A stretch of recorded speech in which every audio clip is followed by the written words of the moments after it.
जय श्री राम भाई जी लोग। 3 बजता अभी शाम के मनी के हमार प्लान भइल बा जाइब जा हमनी चुंगाई देखत रह जा बहुत मजा आवे वाला बा। आज 3-4 दोस्त हमनी मिल के चुंगाई जाइब जा। मनीष भी फिलहाल दे आ गिल बने वो फोन कर रहल बा। आज मजा आई देखत रह जा। एगो और क्रिमिनल लगे होदे सामने प्रफुल्ल डॉन एगो बनरी आई ले दूध पियावे खातिर एकरा के झूठ बोलत रहत रे साला मनिया। एगो बनरी आई ले तोरा के दूध पियावे। हां हां दूध पिए लायक रहल है एकर नाम से तो बढ़िया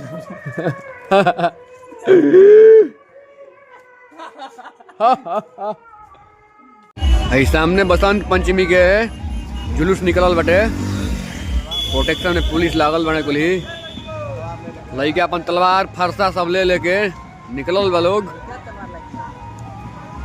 हमनियों का देखा तलिए सब पीछे बस दृश्य। हाँ जुलूस पूरा लंबा बा होने तक बटे आगे तक। छोटी बच्ची अपन घोड़ा पे बैठल भी है कितना बढ़िया लगता। ये सब दुर्गा के अवतार बहुत सुंदर। लड़का भैरव भैया के अवतार।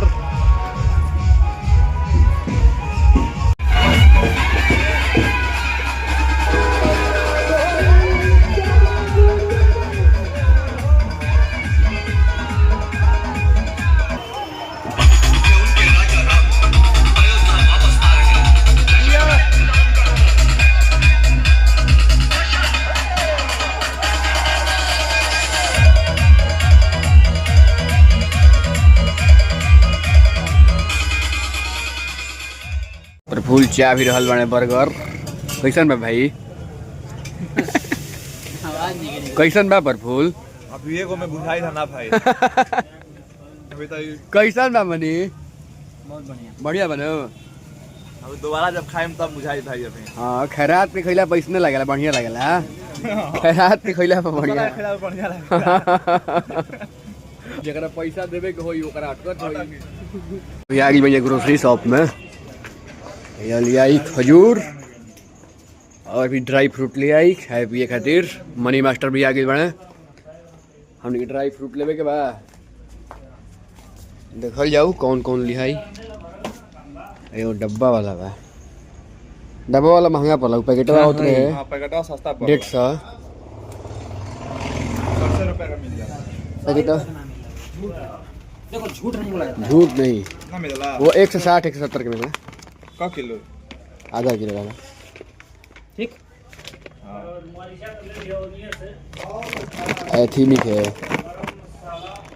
पीनट बटर हाँ मंगाना पड़ेगा न्यूट्रेला का। अरे यहाँ भी होगा पीनट बटर नहीं पीनट पीनट।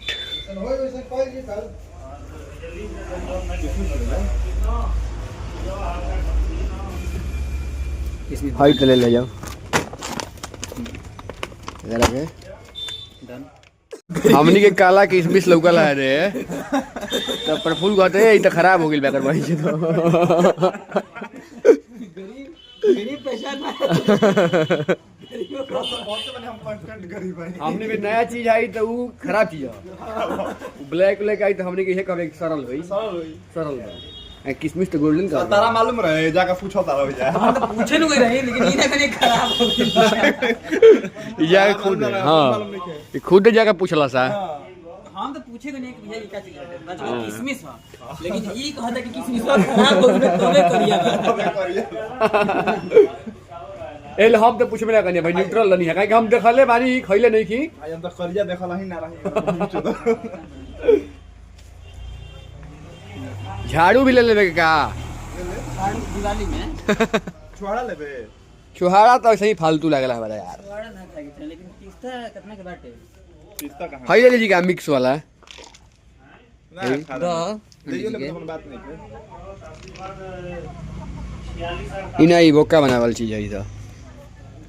दिल्ली चोर बाजार में बिठला से लेके गया इतना 250 शिकाम जो क्यों दिला सा दिल्ली चोर बाजार की बना दूं 1000 का। हां हां बना दो। ई कुल का करब?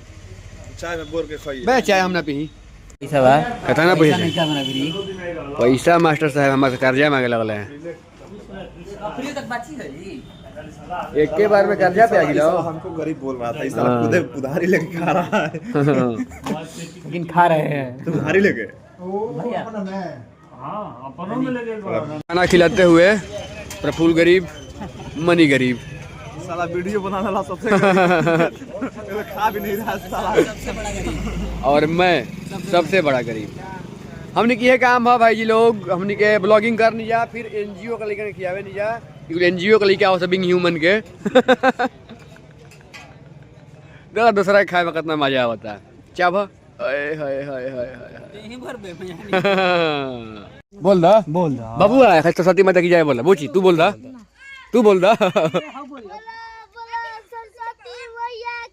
जय जय जय जय जय जय सिंघाड़ा का नाम पटाख से दोगल आवता ऐसा कहा था कि आओ भाई तो कहाँ है भाई बोल चले के बाद खाए तो सड़क से आ गया हम नहीं है जा ये बाइक लगा के जने कहां चली गिला हाँ। हम अकेले जा का करी अब के बाइक लगा कहीं ना कहीं हाँ बाइक लगा के सामानवा धोनी है आ फिर गोइनी सामान राशन के लेवे करला हां तो अब बताओ तो अब हम कहां हमरा बतिला हम घरे जाकर सुता नहीं है फिर आ मनी हाथ ना दूर से आ गई है फिर दोबारा हम का करे हैं भाई फिर गई फिर आई फिर का करे हैं आ कह गई कि आई भी का करे हम सारा दिन भर तो इजे रहत नहीं बैठ तो खाना का बड़ा मर्द भाई मार होई एकरा संगे ई आइल बा खाए के चक्कर में ई खाए के चक्कर में आइल बा अच्छा कि अब खड़े रहो तो फिर बैठे के ना पड़ी हाँ। चल दिया चल दिया जाए चल भाई चल तो ढीले नहीं क्या भरल अभी तक ले ना भाई चल बर्गर खैले है मंचूरियन खैली पेट था ना भरल भाई चल खिया जा खा तर चल जा खा ले ना चल पैसा तू ही ना देबो तब रघुबर के चल जाई पैसा ये ना दे हम सार ना रखबर के यहाँ चल जाइए चल बढ़िया खियाई ना रहे जब कतना खइबो ना ना पथरी हो जी बुरबा कति का खाए से पथरी होखेला रे साला हां जंक हम फूड पानी ज्यादा पीना जंक फूड ना खाए के चाहिए हम पानी ज्यादा पीना भाई एगो हसन प्रसादी कहाँ मिलते रे सिंघाड़ा उंघाड़ा सब सरवा मैं चंदा के पैसा का सिंघाड़ा खाता सही को लइका तेरा बेटी के चोदो फिलहाल हमनी कपारे हाथ धो धो उठल बनी जा भाई लोग कुछ समझ में नहीं आवत का कइल जाओ प्रभु ले दे मोबाइल चलावता रे हम सुस्ताइल बनी तो ब्लॉग कैसा लगल है कमेंट करके बताई जा लाइक करी जा शेयर करी जा सब्सक्राइब करी जा तनी मनी बढ़ाई जा महाराज क्या करता नहीं जा हमनिए लखा रहो सब सूत गिल बनी जगह ऐसे मत करी जा सूते वाला काम हमनिए की भी रही और वो सब बस टिपत रह जा तो ठीक बा फिर कल मिली नया ब्लॉग में नई उम्मीद नई शुरुआत के साथ फिलहाल के लिए जय श्री राम